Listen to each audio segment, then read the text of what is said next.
Assalamualaikum warahmatullahi wabarakatuh. Yang terhormat Bapak Yari Sadial selaku dosen pengampu mata kuliah hukum acara pidana khusus. Perkenalkan, saya atas nama Yusuf Parapagastu dengan nomor induk mahasiswa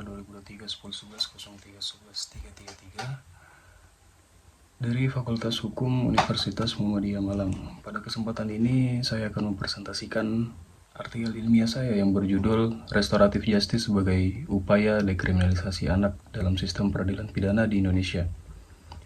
Dalam presentasi ini saya akan memaparkan 5 hal utama, diantaranya adalah latar belakang mengapa topik ini penting untuk diangkat, lalu konsep restoratif justice itu sendiri seperti apa, dan aturan hukum yang mengaturnya di Indonesia, lalu bagaimana penerapannya di lapangan beserta tantangannya, dan yang terakhir adalah kesimpulan serta rekomendasi untuk perbaikan atau yang mungkin untuk digunakan ke depannya. Semoga presentasi ini bermanfaat dan dapat menambah wawasan kita bersama. Terima kasih. Saya ingin memulai dengan sebuah pertanyaan sederhana. Apa yang terjadi jika seorang anak usia 13 sampai dengan 14 tahun melakukan kesalahan, lalu dimasukkan ke penjara bersama orang dewasa? Jawaban itu sudah pasti bisa dibayangkan. Anak itu bisa mengalami trauma, kehilangan masa depannya, dan justru semakin terjerumus ke dalam dunia kejahatan. Inilah masalah utama yang melatar belakangi penelitian ini. Anak adalah bagian yang tidak bisa dipisahkan dari keberlangsungan bangsa. Dalam diri mereka terdapat potensi yang perlu kita jaga, yang artinya bukan hanya dia yang menjaga potensi tersebut, melainkan kita sebagai satu kesatuan di negara Indonesia. Anak adalah bagian yang tidak bisa dipisahkan dari keberlangsungan bangsa. Dalam diri mereka ada potensi besar yang perlu dijaga, namun faktanya ribuan anak setiap tahunnya itu masih berhadapan dengan hukum secara formal di pengadilan. Data kunci dari KPAI tahun 2023 itu menyebutkan sepanjang 2016 sampai dengan 2023, ribuan anak per tahun tetap masuk ke peradilan formal meskipun undang-undang itu sudah mewajibkan penyelesaian melalui jalur alternatif atau diversi. Nah, jenis tindakan itu banyak. Itu ada pencurian, kekerasan, narkotika, dan kejahatan cyber atau IT. Pencurian sendiri itu menyentuh di angka 34,2%, kekerasan 22,5%, dan narkotika 16,8%. Serta yang terendah, yaitu kejahatan cyber atau IT, itu sekitar 10,3%. Secara historis, Indonesia dulu itu menggunakan Undang-Undang Nomor 3 Tahun 1997 tentang pengadilan anak, yang dimana undang-undang ini itu masih sangat berorientasi pada hukuman. Baru pada tahun 2012, lahirlah Undang-Undang Nomor 11 Tahun 2012 tentang Sistem Peradilan Pidana Anak, yang selanjutnya kita sebut Undang-Undang SPPA, yang membawa perubahan besar berupa penyelesaian perkara anak itu harus mengutamakan pendekatan restoratif justice. Selain itu, Indonesia juga terikat kewajiban internasional. Kita telah meratifikasi Konvensi Hak Anak atau CRC sejak tahun 1990. Serta mengakui berlakunya Beijing Rules dari PBB yang mewajibkan negara itu memprioritaskan pendekatan non-pemidanaan untuk anak. Nah, pertanyaannya, sudahkah aturan yang bagus ini itu benar-benar berjalan di lapangan? Sebelum kita masuk ke pembahasan aturan dan implementasi, penting bagi kita untuk memahami dulu apa sebenarnya restoratif justice itu. Nah, jadi restoratif justice itu adalah sebuah proses di mana semua pihak yang terlibat dalam suatu tindak pidana, baik itu pelaku, korban, dan masyarakat, itu duduk bersama untuk mengidentifikasi kerugian yang terjadi, memenuhi kebutuhan masing-masing pihak, dan berupaya dalam memulihkan hubungan yang rusak akibat dari kejahatan tersebut. Sekarang mari kita bayangkan dengan cara yang lebih sederhana.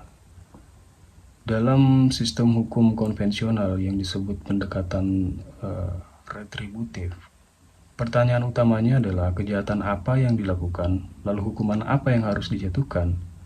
Nah, fokusnya itu pada hukuman untuk pelaku. Kalau kita lihat dari pendekatan retributif lama, itu berfokus pada hukuman pelaku. sehingga menghasilkan pemenjaraan atau sanksi formal. Nah, resikonya itu trauma dan stigma pada anak. Sedangkan restoratif justice itu lebih fokus terhadap pemulihan semua pihak. Hasilnya kesepakatan atau ganti rugi. Nah, manfaatnya itu adalah rehabilitasi dan rekonsiliasi. Yang menarik adalah konsep ini itu sebenarnya bukan sesuatu yang asing bagi budaya kita.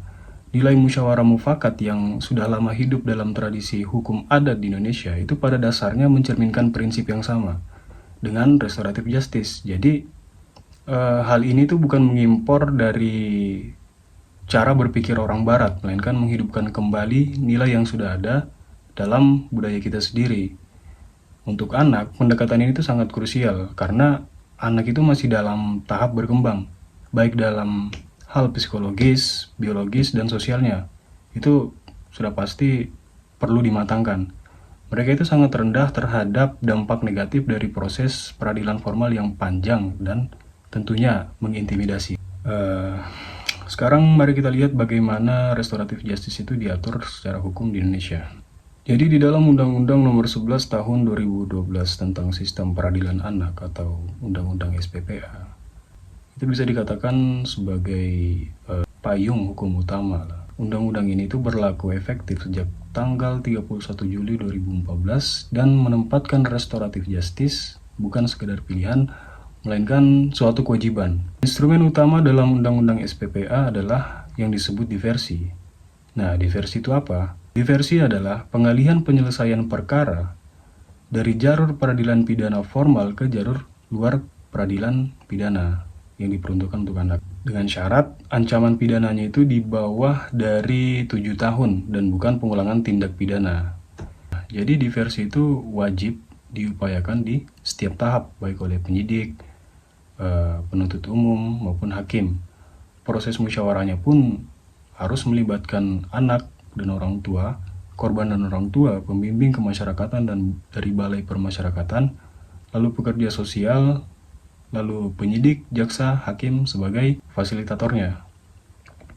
Hasil dari diversi ini itu bisa berupa perdamaian dengan tanpa ganti rugi, penyerahan anak kembali ke orang tua, program bimbingan di lembaga sosial maksimal 3 bulan, atau pelayanan kepada masyarakat. Selain Undang-Undang SPPA, ada juga regulasi teknisnya, yaitu Peraturan Mahkamah Agung Nomor 4 Tahun 2014 untuk panduan hakim, serta Peraturan Jaksa Agung tahun 2015 untuk tingkat penuntutan, dan yang terakhir Peraturan Kapolri Nomor 6 Tahun 2019 untuk tingkat penyidikan. Pada level internasional sendiri, Indonesia itu terikat oleh Konvensi Hak Anak yang diratifikasi tahun 1990 serta Beijing Rules dari PBB yang secara tegas merekomendasikan diversi untuk menghindari stigma pada anak. Ini bukan sekedar anjuran moral ya. Jadi ini sebenarnya juga suatu kewajiban hukum internasional. Dalam penelitian hukum itu kita mengenal istilah das Sollen dan das Sein, atau hukum yang seharusnya dan hukum yang pada kenyataannya. Nah, masalahnya adalah ada kesenjangan besar antara keduanya. Data tingkat keberhasilan diversi ICJR tahun 2022 itu tahap penyelidikan polisi berhasil itu sekitar 63,2% di atas rata-rata. Sedangkan di tahap penuntutan itu hanya berkisar di 48,7%, di bawah dari 50%. Artinya sekitar 35 sampai dengan 40% kasus anak yang seharusnya bisa diselesaikan secara damai itu tetap berlanjut ke pengadilan. Nah, pertanyaannya mengapa ini bisa terjadi? Jadi ada 3 tantangan utama. Tantangan yang pertama adalah kurangnya pembimbingan masyarakat.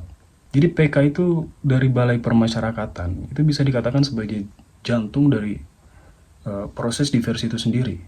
PK itu memfasilitasi musyawarah, membuat asesmen, dan mendampingi anak, namun jumlah mereka itu sangat tidak memadai atau bisa dikatakan terbatas, terutama di luar Jawa.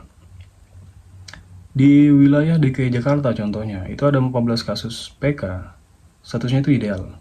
Itu bisa dikatakan ideal, karena persenannya kecil. Sedangkan di Papua, itu ada 58 kasus yang bisa dikatakan itu 4 kali lipat dari rasio kasus di DKI Jakarta. Bayangkan seorang PK yang harus menangani sekitar 58 kasus sekaligus itu ya. Bagaimana bisa memberikan pendampingan yang optimal untuk setiap anak?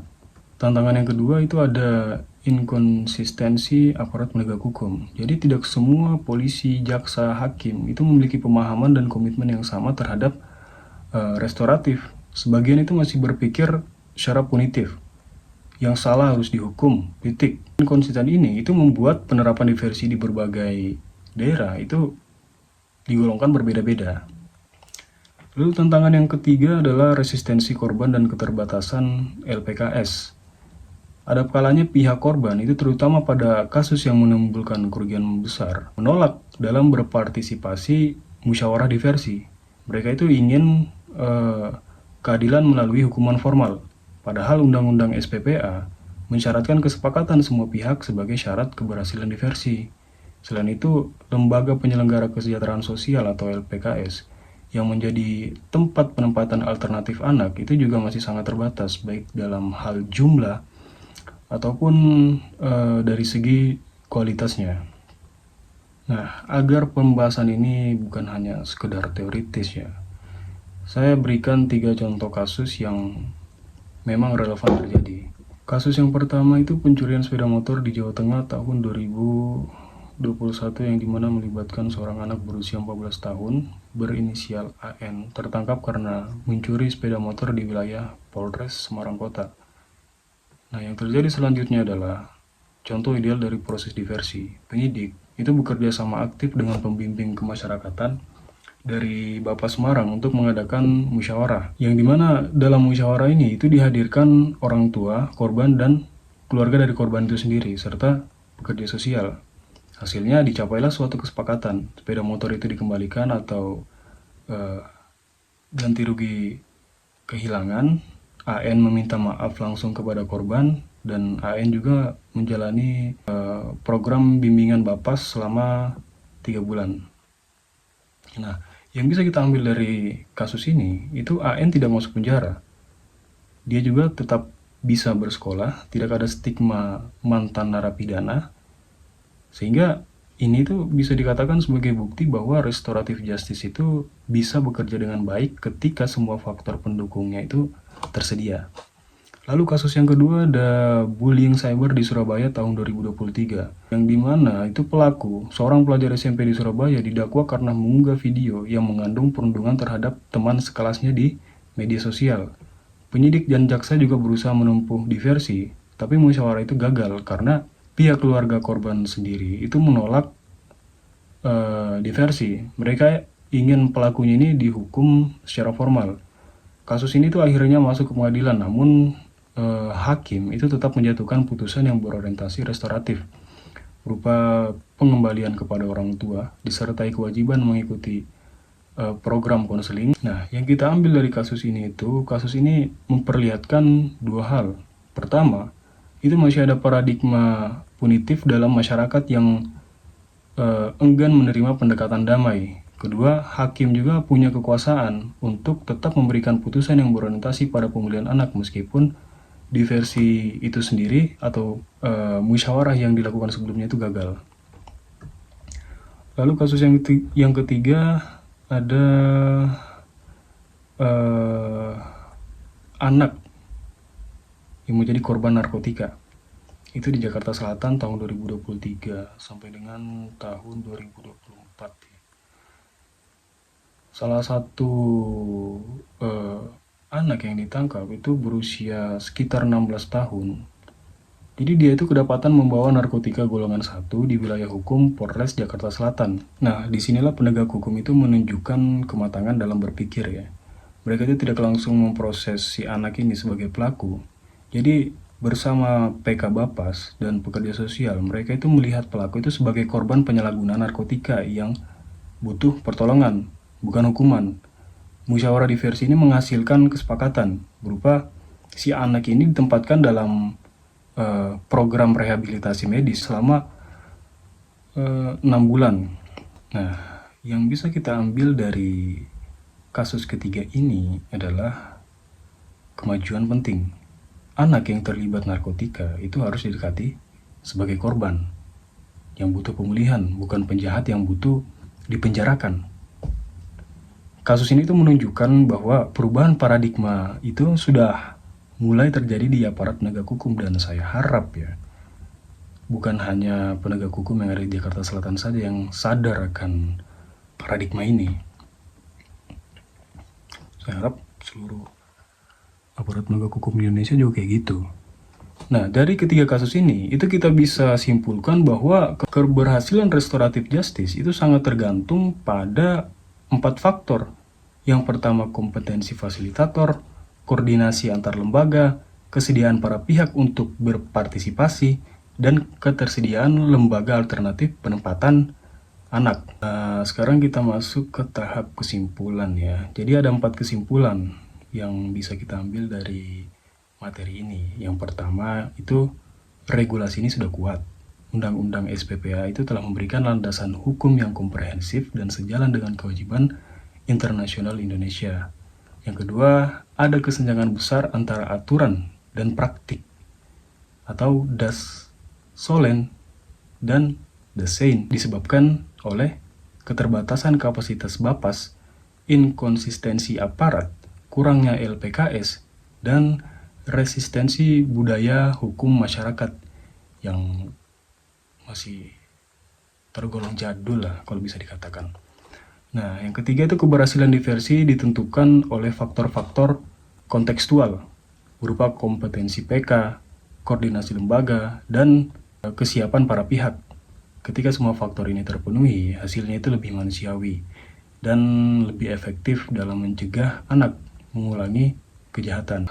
Kesimpulan yang keempat berupa reformasi menyeluruh adalah syarat mutlak.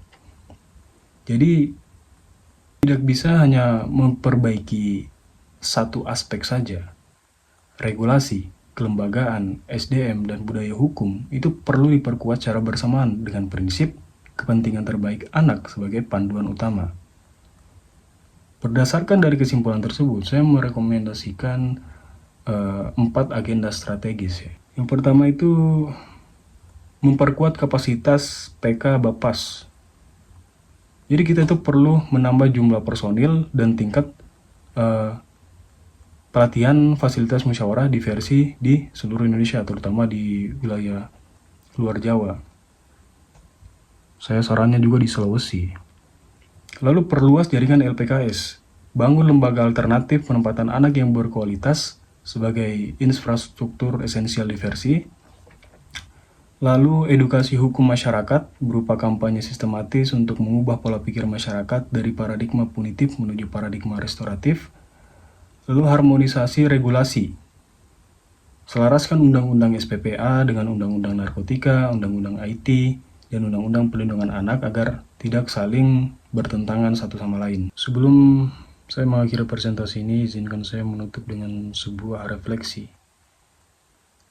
Cara kita memperlakukan anak-anak yang bermasalah dengan hukum itu mencerminkan kematangan peradaban kita. Apakah kita memilih untuk menghukum dan melupakan, atau kita memilih untuk memulihkan dan memberikan kesempatan kedua. Restoratif justice bukan berarti tidak ada pertanggungjawaban di dalamnya. Sebaliknya, restoratif justice menuntut pertanggungjawaban yang lebih bermakna. Bukan sekedar meringuk di balik jeruji, tapi benar-benar mengakui kesalahan, memperbaiki kerugian, dan berkomitmen untuk berubah. Untuk adik-adik penerus bangsa ini, mereka berhak mendapat kesempatan untuk belajar dari kesalahan tanpa harus kehilangan masa depan mereka. Kepentingan terbaik anak, khususnya para penerus bangsa ini, merupakan hal yang tidak dapat dikompromikan. Demikian presentasi saya. Terima kasih atas perhatian Bapak Iyari Sadial. Wassalamualaikum warahmatullahi wabarakatuh.